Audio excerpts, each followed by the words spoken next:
Good morning, you guys.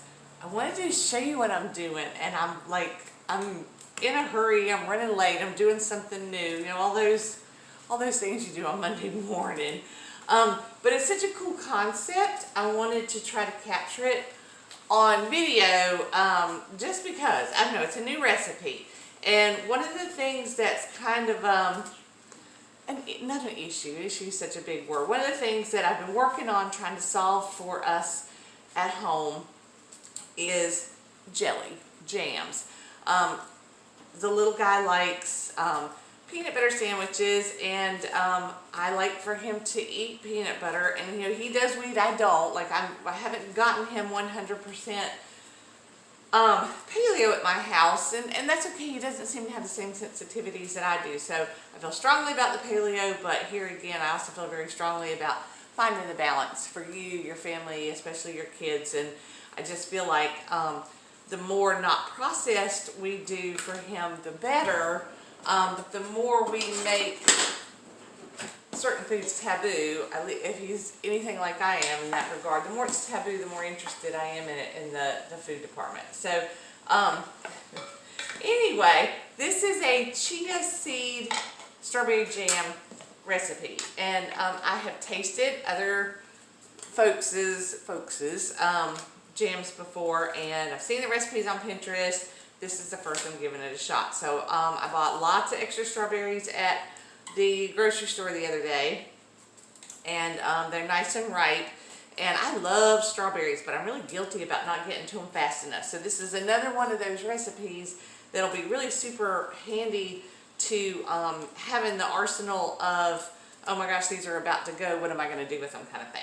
And so I'm looking forward to having them because y'all have seen my I don't know what to call it yet, Tucker and I keep talking about what kind of name we need to give it, but it's almost like a banana pudding kind of recipe, but not a banana pudding in the traditional sense. It sets up more like a persimmon pudding. So and I'll try to get that recipe out again for anybody who's interested. But when I make that little pudding, and it slices, and I do it in little squares, and it's all topped with cinnamon. I mean, it's super yummy. I mean, it's just bananas, eggs, and cinnamon and vanilla. Like, how bad can that be? But when I have that around, because I do have a sweet tooth that swings back and forth to varying degrees off and on, I like to top it with something. So sometimes, you know, just like fruit is enough. Sometimes I had some natural organic maple syrup I bought when I was in New York. Oh, I've gone through the gallon since July, but it's the only sugar we use in the house outside of honey. So sometimes I'll drizzle that over it, and then of course honey is another good one. And you know, I'm to the point with the sweet in my system that I don't need a whole lot of sweet, but when I do, I want sweet. So anyway, I'm thinking that this will also be a good thing to have on hand to do on top of the little banana pudding if I decide to. So let's see how it goes. I actually emptied a jar of honey this morning, so when I'm done, it's going to go into that jar. It's just strawberries, and I'm so bad. I'm so southern, I don't measure, but and I'll try to get the Pinterest recipe up for you too, because it is just a pin I found on Pinterest. And I just did, I don't know, a couple of tablespoons of honey just to see, because I know he has an even bigger sweet tooth in a lot of ways than I do. And he's going to be the one that's going to be getting this in his lunchbox. And then chia seeds, because chia seeds are the thickener. So the lovely thing about chia seeds, going to goddess pose so I can talk to you here.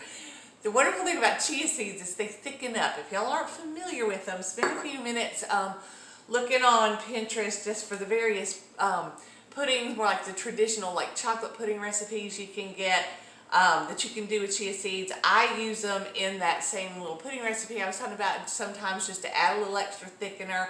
You can eat them raw on salads, but when you get them wet, they swell. And so they kind of get gelatinous, and they're going to thicken this jelly.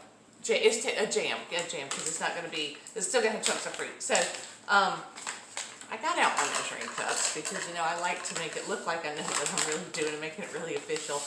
But I do not remember the specifics in the recipe. So I'm going to do 1/4 of a cup because I did 2 pints or whatever this is of the strawberries.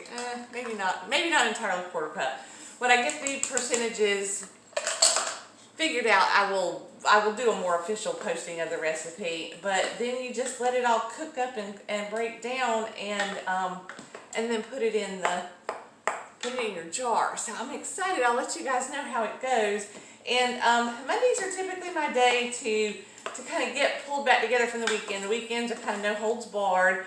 I have gotten to the point where like I'm doing much better about like there really any, oh my gosh, I need to run, go grab something at a drive-through kind of mishaps.